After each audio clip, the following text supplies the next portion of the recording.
Bueno, el tema inseguridad es un tema que siempre está en agenda.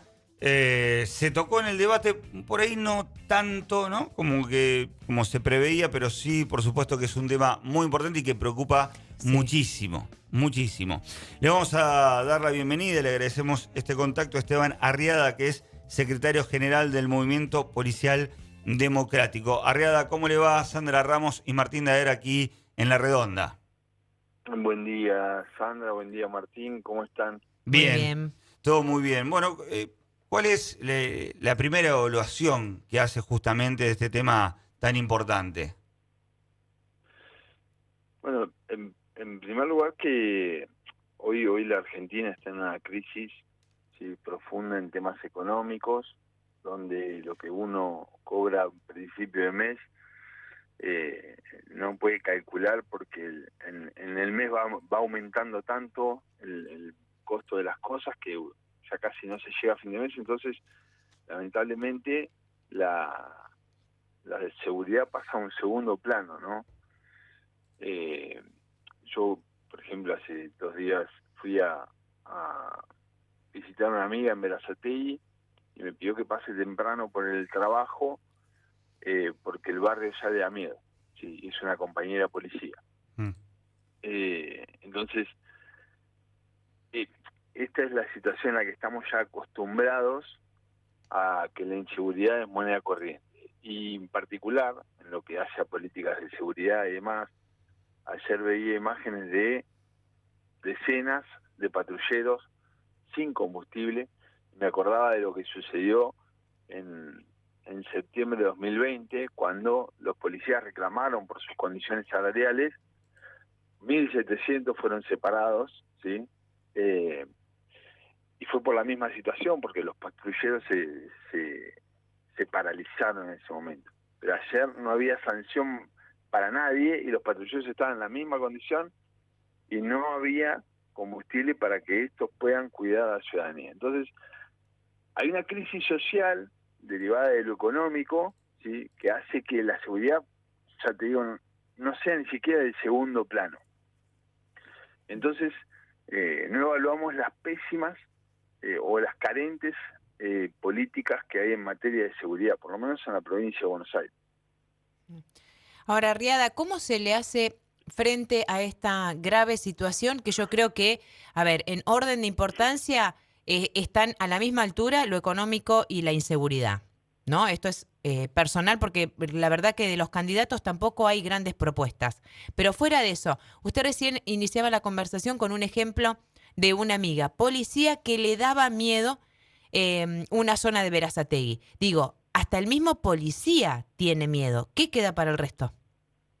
No, pero esta es la realidad. A ver, lo que hizo la gestión de Bernie durante estos 4 años, la primera etapa, los primeros 6 meses, sí, que fue ya con pandemia, él agarró y montó un escenario de espectacularidad, donde no sé si se acuerdan que en Zárate iba a buscar a los delincuentes él, con una Sí, pistola en la mano, siendo que es un personal civil, en un procedimiento policial, una locura.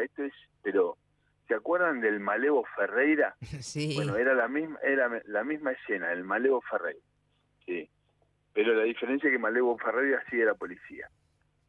Esto hizo durante 6 meses, la pandemia fue algo que lo consumió, no le permitió seguir, pero por ejemplo, la UTOI, que era una unidad formada durante la gestión de María Eugenia Vidal, tenía la función, cuando se creó, de hacer un abordaje de las zonas conflictivas, ¿sí?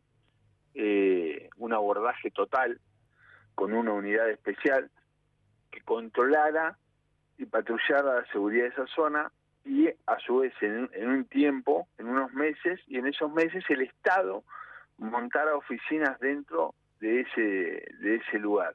Llámese IOMA, llámese ANSES, llámese lo que se llame. El Estado tomaba posesión del espacio público en esas zonas conflictivas. Esto se hizo en varias zonas conflictivas durante la gestión de Vidal. No es una política no es una idea que naciera en la gestión de Vidal, sino que esto lo hacía Lula da Silva en las favelas en su primer gestión de gobierno. con la diferencia que lo hacía con violencia, entrando a sangre y fuego, y en este caso no, se hacían allanamientos, se detenía a los que tenían causas, múltiples causas, había una coordinación con la justicia.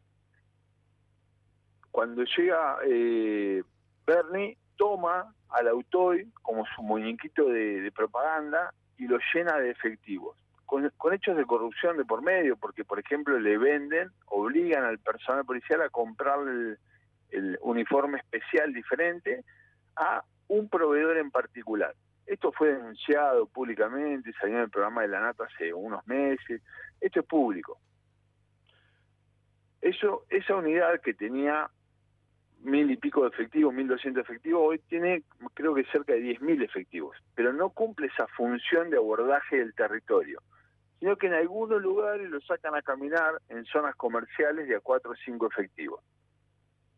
Entonces, el uso político, propagandístico, personal que hizo Bernie de esa unidad y el descuido que hizo de todo el resto de la policía, el descuido, el destrato que tuvo para con todo el resto de las unidades de trabajo de la policía, lo que genera es esto, el descuido de lo público, del espacio público, que es lo que tiene que ocupar la policía y el Estado.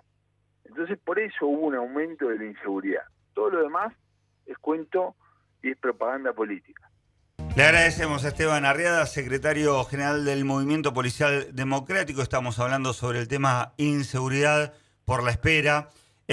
Arriada, ¿cuáles serían las primeras medidas que debieran tomarse para que cambie justamente esta situación? No, lo primero que hay que hacer es primero una planificación de la seguridad y entender que el foco tiene que estar puesto en la seguridad y no en la imagen pública de quien sea el ministro, ¿sí? Y lo que hay que hacer es analizar las características del delito, que no es lo mismo. Yo, por razones familiares, voy seguido al conurbano, a la zona oeste, y no es lo mismo Ituzaingó que Hurlingham, que Morón, que La Matanza. Cada uno tiene su característica particular, por más que estén divididos por una calle, ¿sí? Entonces no se puede hacer un plan general de seguridad. Hay que hay que zonificar, ¿sí? ¿Por qué? Porque cuando uno persigue el delito, ¿sí?, el delito migra. ¿Por qué? Porque quien tiene intención de delinquir, ¿sí?, va a seguir buscando dónde delinquir. Entonces, esto uno tiene que tener presente, pero tiene que haber un abordaje, esto que decía hoy, ¿sí?, que explicaba lo que fallaba con la intención de demostrar qué es lo que había que hacer. Hay que abordar el territorio de una manera, hoy tenés 100.000 efectivos, muchos de esos, como conté, ubicados en lo que es la fuerza UTOY.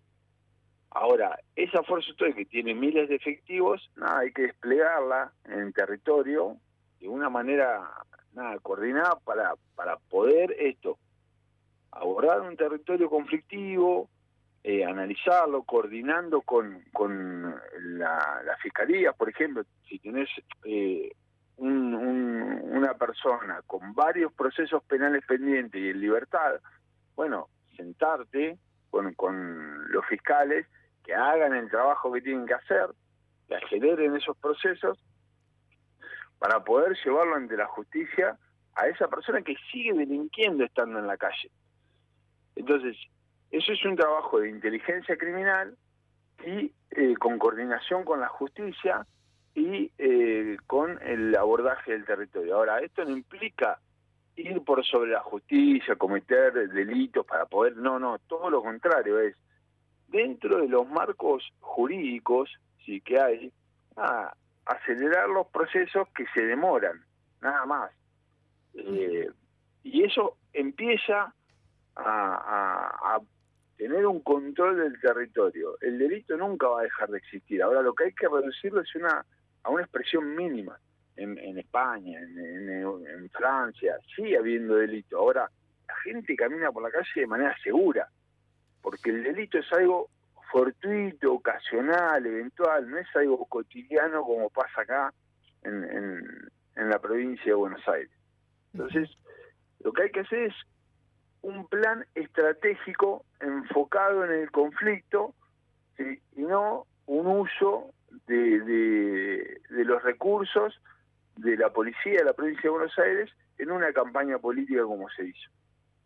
Arriada, ¿y por qué siempre nos preguntamos esto, ¿no? El delincuente siempre va un paso adelante que la policía. ¿A qué se debe eso? Bueno, hay que diferenciar la capacidad, digamos, del delincuente. Si estamos hablando de una persona que simplemente sale a robar para consumir estupefacientes o para tener plata para la gira de la noche, que es lo más común, tiene la capacidad de que no hay un Estado ocupando ese territorio, entonces tiene la libertad de salir y hacer lo que tenga ganas. Esto es lo que pasa. Entonces, ese es uno. Ahora, después están los delincuentes que están un poco más organizados, ¿sí? Y tienen un fin para el cual recaudan ese dinero que roban, y tienen una inteligencia, una planificación, son lo que se denominan bandas, ¿sí? Que, por ejemplo, se pueden dedicar al escruche, se pueden dedicar al robo de hacer entraderas, ¿sí? Donde hay una inteligencia previa de una zona, ¿sí? Caracterizan posibles víctimas y empiezan a merodear hasta que dan con una que esté entrando en la casa, y en ese momento la abordan. ¿Por qué hay una inteligencia previa? Porque se fijan de qué manera usan las alarmas, de qué manera. Entonces, esto es lo mismo. Si vos tenés un Estado presente, si vos tenés parece irónico, ¿no? Porque el discurso de este gobierno es el Estado presente y lo que yo estoy diciendo es que está ausente, ¿no? Pero si vos tenés un patrullaje ostensivo, ¿sí? Como se le dice en particular en Brasil, un patrullaje ostensivo que no es que el patrullero da vueltas, no, es que en ese dar vueltas identifique, caracteriza estas cuestiones, observa permanentemente, y cuando ve algo que genera algún tipo de sospecha, lo aborda. ¿Lo aborda de qué manera? Parándolo, identificándolo, con respeto, con educación. Si está todo bien, es normal, es un vecino o es alguien que está transitando por la zona, lo deja ir. ¿Esto qué genera? Al que lo detienen puede generar algún tipo de molestia, ¿sí? Sí. Pero si es con respeto y con educación, no tiene que pasar de ahí. Ahora, si algún delincuente está en esa actitud de ver si pesca algo y ve que la policía está trabajando, ¿sí? Pero trabajando porque se lo permiten y se lo ordenan, porque el policía no es que no para nadie porque no quiere, no para nadie, primero porque se pone en riesgo, no tiene quien le venga a dar apoyo, porque los demás patrulleros están haciendo payasadas por otros lados, por orden de los jefes, y no tiene cómo protegerse si se llega, digamos, a generar un hecho de peligro en ese abordaje de un vehículo. Entonces, de esa manera uno genera prevención. Yo recuerdo estar acá en La Plata en el grupo ciclista, nosotros recorríamos Diagonal 80 y las calles comerciales, pero Diagonal 80 era un caso particular, porque era donde más gente llegaba afuera y los delitos que había en ese momento se producían, bueno, en su mayoría gente de Varela, Berazategui, Lanús, Lomas y demás. ¿Cómo llegaban ellos a través del tren? Entonces nosotros hacíamos eso permanentemente en Diagonal 80. Nosotros, el comando de patrulla y la comisaría primera. Diagonal 80 y 44. Eran avenidas que todo el tiempo estábamos identificando gente. No era para molestar, no era porque, como dicen algunos, buscáramos la cara de, ¿sí? Sino que era esta cuestión de generar en cualquier otro que nos viera, ¿sí? Esta cuestión de guarda porque acá te pueden agarrar. Generarle el peligro a las intenciones de quienes vinieran a delinquir a la ciudad. Claro, de prevención. Entonces, exacto, ahora, pero si vos ves que la policía pasa y no hace nada, digo, te vas a sentir más seguro que si lo ves parando gente. ¿Sí? Entonces, son metodologías, ¿sí? Para brindar seguridad, sobre todo en esta situación donde el delincuente se siente tan libre de actuar en la vía pública. Arriada, gracias por estos minutos. Muy No, amable. gracias a ustedes y que tengan muy buen día. Lo mismo. Esteban Arriada, secretario general del Movimiento Policial Democrático.